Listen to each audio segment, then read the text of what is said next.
I want to do the Oscar Goldman. I want to be like Steve, and that was way before David Caruso did it on CSI Miami. Here's what I find. Here's what I find really frustrating about even the creators, even Pulitzer Prize winning, Nebula and Hugo Award winning Michael Chabon. I don't like the fact that somehow criticism of Star Trek is for other reasons other than the fact, in my experience, people that like Star Trek are pretty savvy viewers. And it's not because they want it to be the way Star Trek was in the 60s or the 80s or the 90s or even the aughts. They don't want Star Trek to be a certain way, make it the way it was. That's not the reason at all. Serialized storytelling is not the reason why Star Trek fans are not responding, or I guess a vast majority are, but some aren't. All I would say is there's a reason they're giving away Picard for free. That would be something I would pose. But I am tired of this criticism of us, of fans, of Star Trek fans that don't like something. That they only like things the way it was before. No, that's not true at all. And I have been involved in fan communities I bought fanzines too, for a long time. And do you know what fans want? They want what Stephen King once said in a very simple phrase: a great story well told. Your fan base will go with you anywhere. They don't care if it's episodic.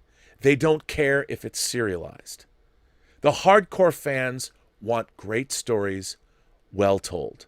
And when you're talking about just willy-nilly killing characters, two characters, by the way, two former Borgs that were put on the chopping block in very, perfunctory ways. Icheb, the way he was killed, well, this is really Seven's story. What the fuck story is that? How she became a Fenris Ranger? And how the last time we saw Seven, we haven't seen her since Voyager. What story have you told? You've basically told us a bunch of stuff about her. What is the story actually that is being told on the show about Seven? And you used the death of a former character from Voyager that was a compatriot of hers as a really lame shortcut. And then you killed him in a gruesome way. You can't have it both ways. And I find it really disappointing to listen to the creators of this show blame the criticism on fans and their inability to what?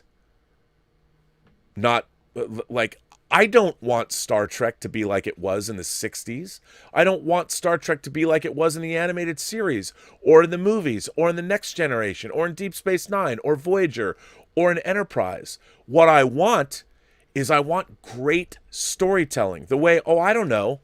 I talked about one of my favorite movies today on the John Campea Show. All About Eve. One of the greatest screenplays I think ever written. I want this kind of storytelling, whatever it may be. The quality of the kind of storytelling that Joseph Mankiewicz brought to this movie, I want it applied to Star Trek. That's it. That's what I want. That's all.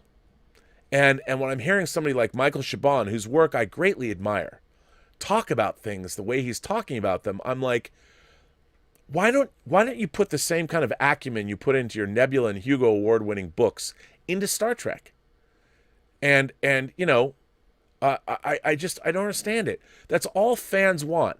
It's not that they want things the way they were, but they want things, if they're watching Star Wars or Star Trek or Doctor Who, or they're reading Marvel Comics, they want the kind of storytelling that made those things last for decades to continue on into the new decades.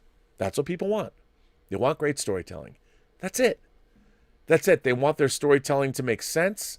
They want their stories to be true to the entire legacy of the many, many decades that these things have endured. I mean, I find it really interesting that Doctor Who, which predates Star Trek, and Star Trek, they're both over half a century old. Star Wars is 43 years old. It's approaching half a century old. So the storytelling has been there, and we all know what we like and what we don't like, and we know why these stories have endured and have been pop culture mainstays for as long as they have. And it's not because fans want things. Look, what he was talking about, the fan resistance to TNG and Deep Space Nine and Voyager were absolutely there. And I was one of those people that was never a fan of Voyager when it aired. Was never a fan. So I know that he's absolutely correct. But I think that the reasons people didn't like things were different. They're not the same reasons. It's not just Star Trek fans going, well, this isn't like the Star Trek that I fell in love with, so I'm going to reject it. No. I mean, Voyager, the problem that Voyager had was that it was a copy of a copy of a copy. It was a show about Star Trek tropes. And sure, they had unique things like Captain Janeway, but it was like, let's have the half-alien, half-human character in B'Elanna Torres.